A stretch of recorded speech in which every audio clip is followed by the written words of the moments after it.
Un día de muchas noticias Caracol. Este miércoles tenemos la reacción del gobierno frente al fallo de la Corte que le impide fijar los precios de los combustibles. Además, tenemos también el caso de otro ciudadano estadounidense víctima del llamado paseo millonario. Juan, le saquearon hasta las cuentas allá en su país. Comenzamos con un dramático caso que se presentó en Barranquilla, donde policías y habitantes unieron fuerzas para impedir que un hombre de 92 años muriera arrastrado por un arroyo. Vamos precisamente con Margarita Ariza, que tiene toda la historia en Barranquilla. Márgara, adelante, buenas tardes. Hola, muy buenas tardes, Vanessa. La historia ocurrió en uno de los caudalosos arroyos que se forman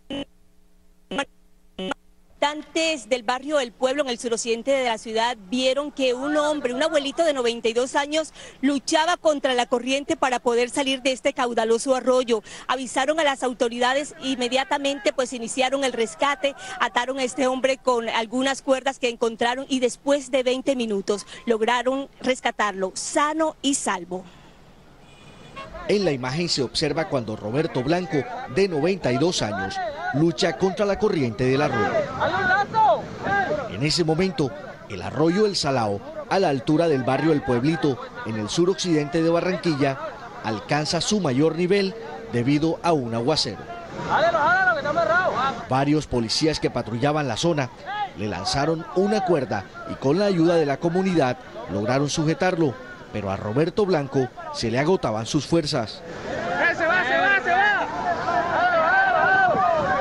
Luego de casi 20 minutos entre comunidad y policías, lo pusieron a salvo. Don Roberto explicó que se quedó dormido a la orilla del arroyo cuando buscaba elementos para reciclar. Me dormí cuando sentía abollado, digo, no, ya para dónde voy a coger. Me monté arriba unos palos ahí, me aguanté, cuando vengo a ver estoy en Balonde. El teniente de la policía, Carlos Quintero, fue quien lideró el rescate. Pude hacerle un nudo de agarre y ahí con la gente teniéndome las piernas pude bajar hasta lo que más pude, hasta el arroyo, y hacerle un agarre al señor para poderlo sacar. Roberto Blanco no se cansa de agradecerle al policía que le salvó la vida. Dale la gracia y que Dios me lo bendiga. Ahora don Roberto dice que ni por equivocación se volverá a acercar a un arroyo. Y decenas de emergencias, de situaciones como esta se registran en Barranquilla cada vez que llueve. Cuando vías como esta, la calle 84, quedan convertidos en caudalosos arroyos. Esto por la falta de un alcantarillado pluvial. La alcaldía de Barranquilla ha anunciado importantes obras para evitar que escenas, que imágenes como las que vamos a ver a continuación se repitan en Barranquilla. Imágenes como estas de calles convertidas en caudalosos arroyos que arrastran vehículos y todo a su paso se registran con frecuencia cada vez que llueve torrencialmente en Barranquilla. La razón la explica el especialista en hidráulica, Humberto Ávila. Barranquilla tiene arroyos porque no hay un alcantarillado pluvial formal. Actualmente la alcaldía trabaja en un proyecto para canalizar algunos sectores críticos de la ciudad. La canalización del arroyo de la 84, el cual se realizará desde la carrera 52 hasta la 74. Aquí vamos a hacer una conducción de manera subterránea con la vía por la parte superior. También tendrá unos colectores en algunas calles, en algunas carreras. También se contemplan obras en la calle 79. Será una ampliación a 3 carriles desde la carrera 52 hasta la 60. El ingeniero civil Humberto Ávila dice que el alcantarillado pluvial en Barranquilla no es una utopía. Lo que se requiere es ya inversión desde el punto de vista financiero, contar con una entidad que se encargue del manejo de aguas pluviales. Los trabajos de canalización de estos arroyos se iniciarán el próximo año. Esta, la calle 84 donde nos encontramos, será una de las vías canalizadas por la alcaldía de Barranquilla. La secretaria de Infraestructura ha dicho que a finales de este año se adjudicarán las obras y que en el primer semestre del año entrante pues estarán cristalizándolas. Es la información que registramos a esta hora desde la capital del Atlántico. Margarita Ariza, Noticias Caracol.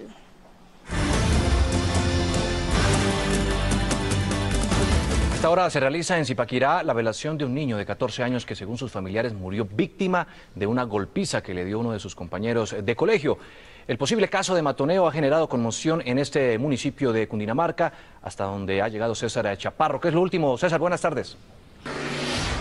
Juan Diego, muy buenas tardes. Desde el día de ayer, cuando nos enteramos de esta lamentable noticia, Noticias Caracol llegó hasta aquí a buscar todos los puntos de vista de lo que había sucedido. La información preliminar que manejan las autoridades es que un niño, al parecer, se enfrentó con su compañero de colegio a las afueras del centro educativo y al parecer resbaló y durante la pelea resbaló y esto le causó la muerte. Sin embargo, los papás del niño que murió aseguran que esa información no es cierta. Juan Pablo Sarmiento, de 14 años, terminó su jornada escolar y cuando iba por este sitio en Zipaquirá, fue alcanzado por uno de sus compañeros de colegio que lo atacó a puños, según el relato de Lady Sarmiento, madre de la víctima. Le pegó tan duro en el estómago, me lo botó al piso y ahí me lo mandó contra una piedra que lo hizo que se pegara duro y tuviera un golpe fuerte en la cabeza. Mientras el agresor de 16 años huyó, Juan Pablo, asegura a Lady, quedó gravemente herido en el sitio, sin recibir ayuda por más de 20 minutos. Aunque llegó con signos vitales al hospital del municipio, horas más tarde el estudiante falleció. Le dio un paro cardiorrespiratorio y más encima tenía edema pulmonar, no sé si fue también de los mismos golpes que... Explicó cuál fue el supuesto motivo de la golpiza. Mi hijo le hizo hacia una niña en el brazo y la niña fue y le dijo al niño ese que mi niño lo había molestado y el niño le buscó problema a mi hijo. Situación que es investigada por la policía. La Fiscalía preliminarmente establece que no se trata de un acto doloso, sino que fue un hecho donde dos jóvenes pelean y desafortunadamente uno de ellos se resbala y se golpea. Estamos frente a una situación de intolerancia. El rector del colegio, Genaro Castro, rechazó el acto violento entre los estudiantes y se declaró a la espera de los resultados de las investigaciones para tomar una decisión contra el estudiante agresor. Ellos determinarán, de acuerdo a la gravedad y a las implicaciones que tenga, qué procedimientos debe seguir la institución educativa. Los padres de la víctima piden a la policía que el caso no quede impune. ¿Paso 1 a 1 o a los dos? La señora Lady Sarmiento ha sido visitada en la sala de velación donde se encuentra su hijo durante toda la mañana por amigos, familiares, incluso la misma policía también ha estado pendiente de ella y ella insiste que su hijo lo mataron. No es justo que digan que mi hijo se resbaló y se pegó, porque él no se resbaló, a él le pegaron. Yo lo único que digo es que lo perdone Dios, porque él sale libre o lo judicializan o eso, pero va a estar ahí, el mío ya no está. ¿Coronel, su nombre cuál es? Y el coronel Reinaldo Gómez de la policía de Cundinamarca ha estado pendiente de esta investigación. Coronel, ¿cuál es el paradero del joven agresor que se indican de haber asesinado a este otro menor en este momento? Bueno, buenas tardes. Él en este momento se encuentra en una audiencia donde le están definiendo su situación jurídica y pues de esto depende qué destino tenga el niño, si va a un hogar de bienestar familiar o dependiendo de lo que determine la autoridad competente. Justamente, muchas gracias, coronel. La policía está liderando aquí en el municipio de Zipaquirá una campaña en todos los colegios para prevenir lo que tiene que ver con las riñas internas, el bullying, también la drogadicción. Esta campaña también es apoyada por el mismo municipio, las directivas de los diferentes colegios. Dice la policía que las personas interesadas o los centros educativos interesados en hacer parte de esta campaña y de recibir la presencia de la policía para esta campaña pueden comunicarse a la línea 123. Desde el municipio de Zipaquirá, en Cundinamarca, César Chaparro Pinzón, Noticias Caracol. César, gracias. Y precisamente hoy el presidente Santos reglamentó la ley que busca acabar con la violencia en los centros educativos en el país. Vamos en vivo con Luis Eduardo Maldonado para que nos explique qué fue lo que dijo el jefe de Estado. Luis Eduardo, buenas tardes. Buenas tardes, mire, varias cosas. Primero, pues ha lamentado la situación de violencia en algunos centros educativos del país, pero más que lamentar ha dicho que es inconcebible que algunos estudiantes acepten conductas irregulares como la discriminación, algunos se han pronunciado sobre la corrupción, y parece que para ellos es algo normal. El presidente se ha referido durante la sanción de la ley de convivencia que crea varios capítulos, la promoción, la prevención, la atención, el seguimiento y la meta es acabar con todas las acciones de violencia en los centros educativos. Pero hay preocupación del presidente sobre los resultados de las últimas pruebas saber hechas en el país que tienen que ver precisamente con la violencia y con lo que está sucediendo en las escuelas y colegios. El presidente Juan Manuel Santos entregó dramáticas cifras de las pruebas saber sobre la convivencia en los colegios. La mitad de los niños y niñas ya son conscientes que hay discriminación. El 35% dijo haber sido víctima y el 22% dijo que ha intimidado a alguien. El mandatario habló durante la reglamentación de la ley de convivencia que busca prevenir el acoso escolar, así como los delitos sexuales, verbales y físicos. La ministra de Educación, María Fernando Campo, explicó la tarea de los colegios para acabar con la violencia. Cada institución educativa en su comité de convivencia escolar tiene que analizar cuál es la situación particular y ver qué tipo de estrategias se van a implementar en cada institución para poder mitigar esos problemas de violencia. Según la ministra, la nueva estrategia para la convivencia incluye la promoción de valores, identificación de las formas de violencia en cada establecimiento y atención física y mental a los estudiantes. Según la norma, cuando existan acciones delictivas, serán de competencia de la policía y del sistema penal adolescente. Ha dicho el presidente y la ministra que ahí queda entonces la hoja de ruta para los colegios, pero que no tendrá éxito si no hay compromiso de los padres, de los profesores, de los psicólogos, de los alumnos y de las autoridades. Un grupo para acabar con este flagelo en los centros educativos.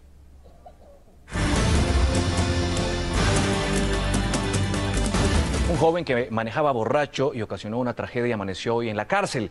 El conductor se estrelló y sus 3 acompañantes murieron en el norte de Bogotá hace 2 años, pero aún así la decisión del juez no convenció a los familiares de las víctimas y causó polémica. Este es John Gilbert Sosa, quien hace 2 años manejaba en estado de embriaguez junto a 3 de sus amigos. En la calle 127 en el norte de Bogotá se accidentó y sus acompañantes fallecieron. El joven aceptó los cargos que le imputó la fiscalía y una juez de Bogotá lo envió a la cárcel acusado del delito de homicidio. Sin palabras. La decisión de la juez fue rechazada inmediatamente por el abogado del conductor. Cárcel no es justicia, él siempre ha estado presto con las víctimas, inclusive de las 3 víctimas hay 2 víctimas que no quisieron comparecer, ellos eran un grupo de amigos que estaban viendo un partido de la Selección Colombia. El padre de una de las víctimas asegura que aún no se ha hecho justicia. La justicia colombiana, yo no creo en esta justicia, porque imagínate, 2 años es que está haciendo justicia, porque ya lo citaban y nada, él no manejando por ahí, siguiendo, tomando trago y todo, porque eran los comentarios. Según los familiares de los fallecidos, a pesar de que John Gilbert Sosa fue enviado a la cárcel, podría recibir una pena mínima que más adelante lo dejaría en libertad. Desde los juzgados, Julián Ríos, Noticias Caracol. Noticias Caracol habló con Holman Cangrejo, el taxista que quedó parapléjico luego del accidente ocasionado por Fabio Salamanca, el hombre que conducía en estado de embriaguez. Habló Cangrejo de su salud, de su victimario y le envió un mensaje al Congreso de la República. Así lucía Holman Cangrejo antes del 12 de julio, fecha en la que la imprudencia de un joven que conducía borracho le cambiaría la vida. Yo me acuerdo que iba y me desperté, fue en el hospital. Al despertar se enteró de que Ana Torres y Diana Bastidas, sus pasajeras, no habían sobrevivido. Eran 2 muchachas jóvenes. Yo me puse a llorar de que yo pensé, primero pensando de que yo era el que había tenido la culpa.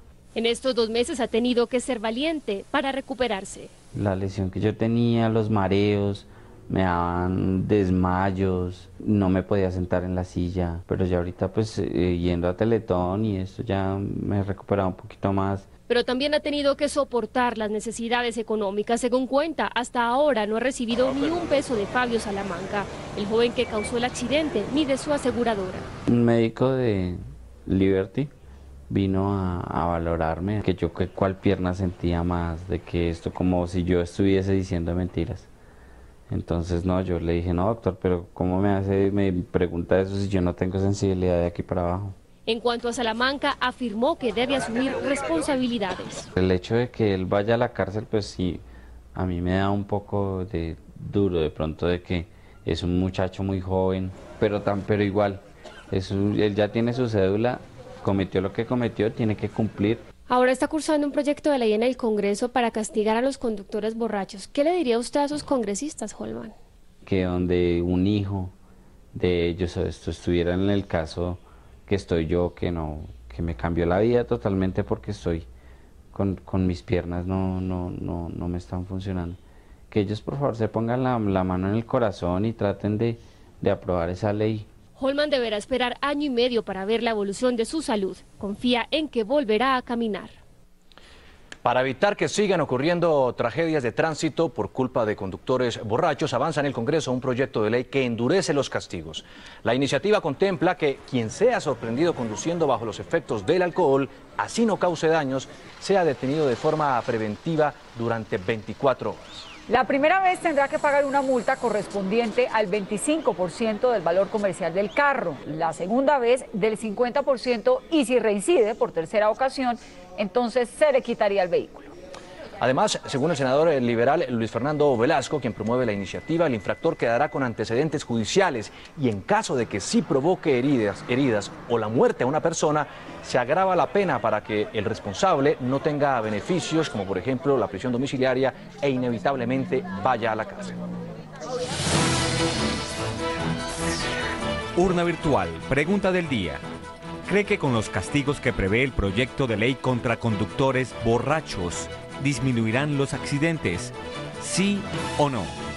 Responda a www.noticiascaracol.com, www.elespectador.com. Resultados mañana en nuestra emisión de noticias del mediodía. En Cartagena, una mujer fue golpeada por un hombre que, según ella, se negó a pagar la cuenta en una tienda. Gravemente herida resultó esta comerciante a quien le protegemos su identidad por seguridad. Según la mujer de 50 años, un vecino la golpeó con un casco de motociclista porque ella le exigió el pago de las cervezas que había consumido en su negocio. Y me coge a mí por detrás y me tira hacia el suelo. Cuando me tira hacia el suelo, él enseguida comienza a darme con el casco. Hoy, con el rostro inflamado, más de 10 puntos de sutura en la frente y postrada en una cama, esta mujer asegura que el violento ataque afectó hasta la manutención de su familia. Después del ataque contra la mujer, los acompañantes del agresor lanzaron piedras contra este establecimiento comercial ubicado en el barrio Torices, propiedad de la víctima. Hoy luce así, a puerta cerrada. Es una mujer que no tiene problema con nadie, somos caritativos con todo el mundo para que hayan procedido de esa manera. El comandante de la policía de Cartagena dijo que la atacante de la mujer está plenamente identificado. La Policía Nacional simplemente está juntando metodológicamente todos los acervos probatorios. Por ahora, la víctima pasa los días bajo el cuidado de familiares, mientras los médicos evalúan si tendrán que operarla de los ojos. Un policía gravemente herido, la captura del presunto agresor y daños en varias viviendas es el saldo que dejó un enfrentamiento entre una comunidad y uniformados en el sur de Popayán. El hecho quedó registrado en video. Lo que parecía un tranquilo procedimiento de verificación de documentos por parte de la policía a un grupo de mototaxistas se convirtió en un grave problema de orden público. En medio de la pelea, esta piedra impactó la cabeza de uno de los policías, que cayó herido e inconsciente. El policial está un poco delicado en la situación de que presenta trauma craneoencefálico. Lo que siguió después fue esta persecución por calles y techos del presunto responsable de la agresión, ocasionando caos y pánico en el sector. Claro, ellos anduvieron por encima del techo de mi casa, me dañaron todo el techo. Tanto la comunidad como la policía denunció el hecho ante las autoridades competentes para que éstas determinen responsabilidades. En el momento que el muchacho responde, el policía llega y le mete una patada a la moto, la tira, la hace golpear. La mamá del muchacho, del motorratón, se da cuenta que al hijo se lo están, y ahí sí ya cogen los policías a pegarle al muchacho. CTI para transparencia está haciendo estas valoraciones. Yo lo que hice fue aperturar una investigación disciplinaria. El agente Germain Mesa, quien resultó herido en esta trifulca, se encuentra bajo observación médica en la unidad de cuidados intensivos de una clínica de esta capital. En Popayán, Freddy Calvache, Noticias Caracol. Después de lo ocurrido con el agente de la DEA James Terry Watson hace casi 3 meses, lamentablemente se presentó otro caso de paseo millonario en un exclusivo sector del norte de la capital del país. Por eso vamos en vivo con Julián Ríos para saber, Julián, de quién se trata. Buenas tardes. Juan Diego, buenas tardes. Pues como usted lo dice, infortunadamente se vuelve a presentar un nuevo caso de paseo millonario en Bogotá. Parece que los controles aún no son efectivos en estos casos. Esta vez se trata nuevamente de un ciudadano norteamericano que conoció a una colombiana a través de internet, llegó aquí a Bogotá para visitarle y le sucedió este asalto. Esta es la historia de lo que sucedió. Se trata de James Phyllis Baker, quien contactó a una colombiana a través de internet y viajó a Bogotá con el propósito de visitarla. La semana pasada los dos fueron víctimas del paseo millonario cuando tomaron un taxi que los conduciría al sector de Ciudad Salitre. Al ciudadano estadounidense le hurtaron dinero en varios cajeros electrónicos de cuentas bancarias que tiene en Estados Unidos y Canadá. Este hecho ya es investigado por la Fiscalía General de la Nación. Consultamos a un juez para saber si, como en el caso del agente de la DEA, James Terry Watson, Estados Unidos podría también pedir en extradición a los responsables de este caso si son detenidos. En última, para mí, me puedo estar equivocando, sí podría darse la extradición bajo ciertas condiciones. Que los Estados Unidos lo solicite, que el Estado colombiano lo acepte y, importante, que la Corte Suprema de Justicia dé su visto bueno. Las autoridades están tras la pista de estos delincuentes. Ya los agentes de la SIJIN e investigadores aquí de la Fiscalía están al tanto de este caso y en busca de esta red. Desde el complejo judicial de Palo Quemado, Julián Ríos, Noticias Caracol. Y de regreso al país, el expresidente de Colombia, Álvaro Uribe, calificó de correcta la decisión del jefe de Estado, Juan Manuel Santos, de declarar inaplicable el fallo de La Haya que le quitó a Colombia 70.000 kilómetros de archipiélago de San Andrés. En contraste, el expresidente Ernesto Samper dijo desde Guatemala que traería graves consecuencias para el país no acatar esa decisión. En un pronunciamiento poco usual, el expresidente de Colombia, Álvaro Uribe, mayor opositor del gobierno, respaldó la decisión del jefe de Estado, Juan Manuel Santos, de declarar inaplicable el fallo de La Haya que le quitó a Colombia 70.000 kilómetros de mar. Me parece correcta la decisión del señor presidente de la República, se debe apoyar y mi deseo como colombiano es que esa inaplicabilidad no sea temporal, sino permanente, por el bien de la patria. Para Uribe, la posición del gobierno es el primer paso en la preservación del archipiélago. Es una decisión que preserva el mar de San Andrés y preserva a San Andrés. Evita procesos como el que vivió Colombia, la separación de Panamá. Diferente es la posición del expresidente Ernesto Samper. Desde Guatemala dijo que Colombia se está tomando su tiempo para aceptar el fallo. Que no es tan sencillo para Colombia aceptar el fallo y que seguramente se tomará su tiempo como se han tomado otros países que de alguna manera han sido afectados por fallos del Tribunal de La Haya. Samper ha defendido desde la Comisión Asesora de Relaciones Exteriores la necesidad de acatar el fallo. Dijo que no aplicarlo traería graves consecuencias para Colombia. Pues si fuera el no reconocer el fallo tendría unas implicaciones graves, pero lo que está diciendo el presidente es que se va a tomar su tiempo para aplicarlo, que creo que eso es comprensible a la luz de los grandes intereses que fueron afectados en Colombia. Por su parte, el ministro de Defensa, Juan Carlos Pinzón, anunció que mantendrá la vigilancia aérea y marítima con 4 buques en la frontera con Nicaragua ante cualquier eventualidad. Noticias Caracol contactó a Carlos Gustavo Arrieta, uno de los abogados encargados de diseñar la estrategia de Colombia frente al fallo de la Corte Internacional de Justicia de La Haya. Él, quien se encuentra precisamente en La Haya, aseguró que la negociación con Nicaragua podría tardar años. Es una esperanza, es que esto no creo que le deberíamos dar más relevancia a lo que realmente tiene en términos de una negociación. Eso es perfectamente normal. Ahora hay que ver si a lo largo de los próximos meses, porque estos son algunos meses, qué tanto logramos eventualmente llegar a ajustar algunas cosas. Pero yo no me esperaba ninguna reacción distinta ni me sorprendió la reacción de Nicaragua. Y los pescadores de San Andrés se declararon en quiebra por la situación luego del fallo de La Haya, que recordemos fue el 19 de noviembre del año pasado. Dicen los pescadores que su actividad se redujo aproximadamente en un 95%. Vamos en vivo a la isla con Rocío Franco. ¿Qué más dicen los pescadores? Rocío, buenas tardes. Hay que señalar que aquí los pescadores se quejan porque antes del fallo más o menos pescaban unas 1.000 libras, hoy tan solo 30, y eso los tiene en la quiebra. Temen salir hacia los lados del meridiano 82 porque embarcaciones oficiales nicaragüenses los están vigilando para detenerlos y evitar la labor pesquera. Hemos querido venir aquí a consultar qué es lo que está pasando con los pescadores. Los pescadores llegan tristes después de su faena.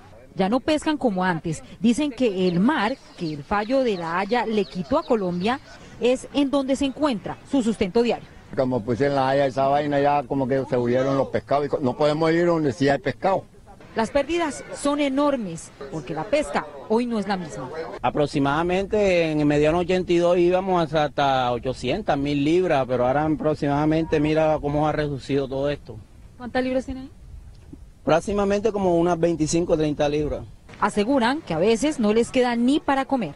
A veces saca uno la gasolina, invierte 100, 120 y no le queda ni 5.000 pesos a uno de ganancia. Ellos no salen por temor a las autoridades nicaragüenses. Ellos dicen que la red prácticamente no está echada. Allá los nicaragüenses le corretean a uno por allá.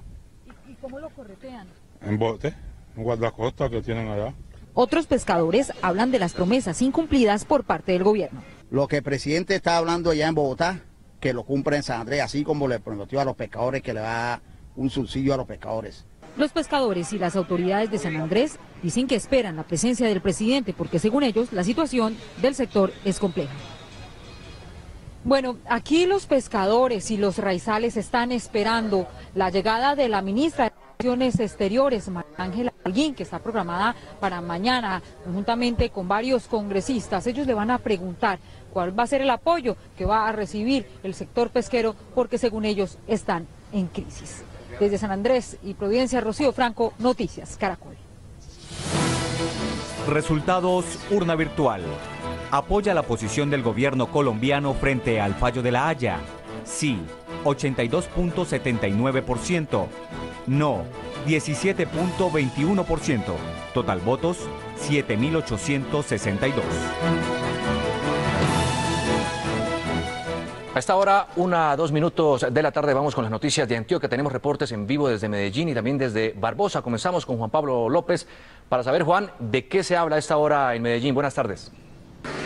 Juan Diego, buenas tardes. Comienzo con 2 buenas noticias aquí en Antioquia, y es que fue ampliado el programa de bicicletas gratuitas en la ciudad de Medellín y los municipios del área metropolitana. Son cerca de 235.000 personas que se benefician y que se han beneficiado desde octubre del año pasado que fue puesto en marcha este sistema. Hay 3 nuevos tramos y 7 nuevas estaciones que van a beneficiar a cerca de 122.000 personas de 11 instituciones educativas de educación superior y además también de 77 empresas del norte y el occidente de la ciudad. Para convertirse en usuario de Encicla, como se llama el programa, usted puede entrar a la página www.encicla.gov.co. Cambio de tema y otra muy buena noticia también para deportistas, soldados, policías, niños en condición vulnerable y además jóvenes que se han destacado por su desempeño académico, y es que la marca País y Pacific han decidido regalar 1.500 entradas para el concierto de Beyoncé el próximo 22 de septiembre. Esto es un reconocimiento también a las personas que han hecho algún desarrollo por la ciudad y también una oportunidad de celebrar y reconocer esos logros de las personas y jóvenes que se han destacado académicamente, deportivamente y además también para la fuerza pública y niños en condición vulnerable. Por ahora la información desde Medellín, Juan Pablo López Velázquez, Noticias Caracol. Buenísimo lo de las bicicletas, Juan, gracias. Seguimos allá en Antioquia, vamos al municipio de Barbosa, donde más de 3.000 manifestantes continúan concentrados en el coliseo de esa población desde que se inició el paro agrario. Diana Pérez está allá. Diana, ¿cómo está la situación y qué problemas viven tanto los habitantes de Barbosa como los campesinos que están allá y qué soluciones se ven alrededor? Vanessa, hola, muy buenas tardes. Sigue complicada porque, pues, por un lado, los habitantes de Barbosa aseguran que no han podido utilizar los escenarios deportivos donde se encuentran alojadas estas personas, y por su parte, la administración local afirman que han gastado dineral, bastante plata, en mantener a todas las personas que se encuentran allí. Aproximadamente 10 millones de pesos en 24 días en agua y en luz. Pero para responderle a su pregunta, a mi lado tengo al secretario de Gobierno del municipio. ¿Cuáles son esas soluciones que se tienen para que todas estas personas retornen de nuevo a sus municipios?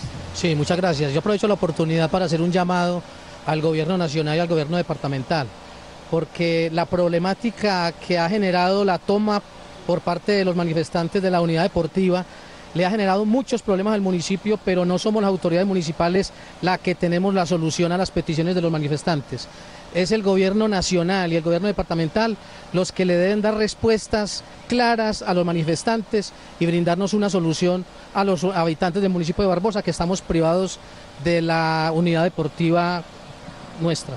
Muchísimas gracias, secretario. Pues nosotros también estuvimos hablando con el secretario de Gobierno departamental. Él nos aseguró que ya les están cumpliendo con todo el pliego de peticiones, que comenzaron instaurando una mesa de derechos humanos en Ituango y enviaron una comitiva para instaurar también una base militar en esa zona. Ellos continuarán también muy pendientes de que los líderes también de estos manifestantes vayan hasta la Alpujarra y hablen con ellos para que retornen nuevamente a sus municipios del Bajo Cauca, del norte y del nordeste antioqueño. Es la información que tenemos entonces desde Barbosa, Antioquia. Diana Pérez, Noticias Caracol. Muchas gracias, Diana, por esa información. Y el gobierno presentó 3 proyectos con los que pretende enfrentar los índices de inseguridad en el país. Vamos a hablar del tema con Marcela Ulloa. ¿Cuáles son esas iniciativas? Marcela, buenas tardes. Diego, muy buenas tardes. Pues con el primer proyecto, el gobierno busca acabar la llamada delincuencia o terrorismo. Como primera medida, buscarán aumentar aquellas penas para las personas que participen en actos de violencia durante huelgas o movilizaciones. Y será aún más grave si encuentran a una persona encapuchada que pretenda esconder su identidad. Esto es lo que ha dicho el ministro de Defensa, Juan Carlos Pinzón. Forma parte del proyecto como un agravante digamos, de quienes estén acudiendo a la violencia. Uno de los agravantes sin duda es ese tema de esconder la identidad y demás, o engañar a las autoridades y a los mismos manifestantes para precisamente realizar sus actos de violencia. El otro proyecto tiene que ver con el acuerdo con la OTAN, organización a la que pertenecen 28 países. La idea será que Colombia intercambie información. Colombia pueda acceder al conocimiento, a la experiencia, a las técnicas, al respeto de derechos humanos que allí se promueve, y que estos países, a través de esa organización, puedan acceder a la experiencia de Colombia en la lucha contra el narcotráfico, el terrorismo y los avances que hemos tenido en distintas materias. Y el último proyecto tiene que ver con la creación de una justicia especial, un aparato especial para la justicia penal militar. Tendrán justicia, tendrán Palacio de Justicia, tendrán el CTI y otra fiscalía. Desde el Congreso de la República, Marcela Ulloa, en Noticias Caracol. En la 1:07 de la tarde, el gobierno prendió las alarmas frente a la orden de la Corte Constitucional de cambiar el sistema con el que se fijan los precios de la gasolina, por considerar que eso podría perjudicar a todos los colombianos con nuevas alzas. Sin embargo, el Partido Liberal celebró el fallo de la Corte y anunció que insistirá en abaratar por lo menos en 1.000 pesos el precio del galón del combustible.